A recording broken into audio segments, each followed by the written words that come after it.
Dark Ages with Nick, and today we're talking about the sub-Roman Gothic realms. First, it's time to flex my sources, so it's time for you guys to see me in person. Okay, hello everyone again. I just like to show my sources to prove that I'm actually about this. I love this subject. So starting off, let's go barbarian migrations in the Roman West. I've read it all. It's a little hard to see, but you can see all the earmarks I made just to get stuff I really like and want to talk about in the future. Let's also now go on to my other main source for this video, Theodoric the Great, King of the Goths, ruler of the Romans. Let me show the title. Now let's go to my two supplementary sources. These I don't really use necessarily that much. The End of Roman Britain, more just for the collapse of Roman institutions in Britain, more the collapse of order itself. And the last, the Empire of the Tetrarchs, more so because there's a brief mention of the Visigothic law code and how it adopted existing Roman laws, such as the Codex Hermogenean, Codex Gregorian, then I think a Codex Theodosian.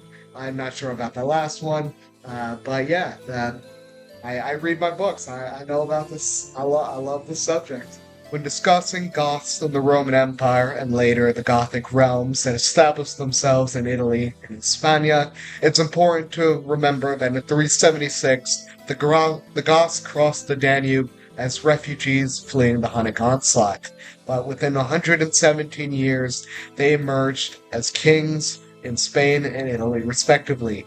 These groups, the Ostrogoths and Visigoths, weren't the only Goths, just the most successful in the formation of identities. Starting with the Visigoths after the 382 treaty signed by Emperor Theodosius and representatives of the Tervingi Goths, the Visigoths, or more accurately the Tervingi Goths, would be enlisted as foederati for the Romans. The Visigoths emerged from this initial Tervingi group under the leadership of Alaric. In 410, Alaric would sack Rome after a lengthy dispute with the court in Ravenna. It was a moral victory rather than political, because again, the imperial court was located in Ravenna. After messing around in Italy and eventually dying, and then having his brother-in-law take over and then die, and eventually in 418, they were settled by Emperor Honorius in the Garonne Valley to fight Bulgari rebels on Murcia, or present-day Britain. After this original grant of land by Honorius, the Visigoths spent the rest of the 5th century expanding their power and having on and off conflict with Rome. They would be subjugated and made into foederati, and then during imperial weakness, they would break free and reassert their independence.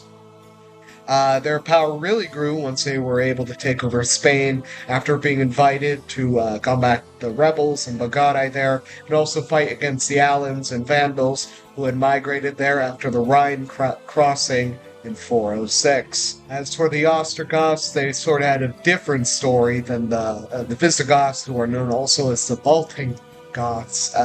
But for this, the Ostrogoths, they're also called the Goths, based off the ruling families of these Goths, but I dub them the ones who stayed behind, because while the 382 treaty ended the Gothic War for the Tervingi Goths, the Goths, who had not crossed the Danube, were subjugated by the Huns, who the Tervingi had fled.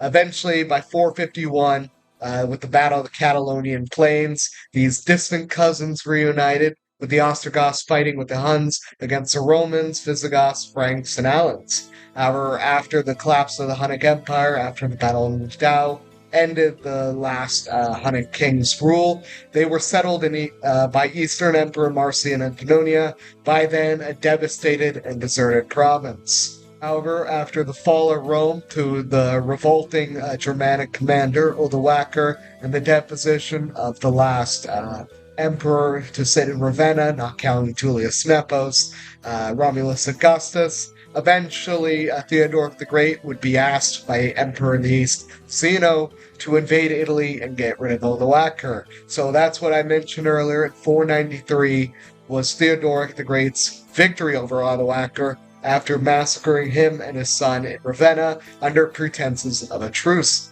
but he was king of Goths and ruler of Romans, and he ruled Italy from 493 to 526. You can see that map attached is his Gothic Empire, in which he established sovereignty only briefly over the Visigoths and had reduced the Burgundians and Vandals to tributary status. Now that brings me back to the title of this video, the Sub-Roman Gothic Realms. The dispute is Sub-Roman even a real term, or more accurately, the right term? If you look it up, you'll see it applied to Britain, or more accurately, post-Roman Britain, because after the Roman rule collapsed in Britain, after Constantine III left the island with the whole field army in 410, there was a collapse and disappearance of Romano-British institutions, as the Romano-Brits turned to local tribal elites to basically fill the gap of the Roman administration.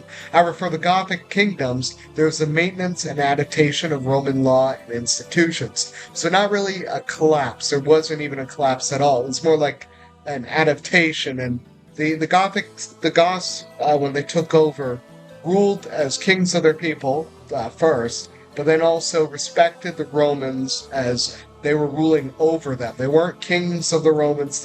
And after the ancient kingdom fell, no one tried to claim the title of king again. It was basically a dirty word in Roman politics. But for example, in Hispania, in Italy, once the Goths had arrived, local towns, local civitas, were allowed to keep their nobility and rule. They just had to be under these Gothic kings. So ultimately, when I say sub-Roman, I mean more an inheriting of Roman legacy, not a destruction. It was the maintenance and adaptation of this Roman law and institutions, just without a Roman emperor, and instead a Gothic king at the top.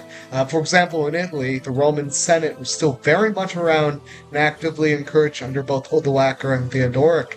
They were still handing out rules of consuls and patricians, and then in the Visigothic kingdom in the 6th century, they drafted a law code called Lex Visigothorum, which was a combination of the separate Roman and separate Visigothic law to rule both Roman and Goth as one people. However, every good thing must come to an end. Please also enjoy this meme by Sansitra on Twitter. Gothic rule in Italy came after the Gothic War, which lasted nearly 20 years, and it resulted in the Italian peninsula going back under Roman rule, but being so devastated and anarchy-stricken that it stopped really being Roman, and that was even more exacerbated once the Lombards came. As for the Visigoths, they would last a little longer, even though the Balting dynasty had ended by the 6th century after Theodoric the Great's intervention. However, by the 8th century, and more specifically 720, the last Visigothic resistance surrendered, and that was the end of an independent Gothic political unit in Iberia. With that, like and subscribe for more. I'm Dark Ages with Nick. I'm going to try to get a lot more videos out because I really love the subject. But anyway, I'll see you guys next time.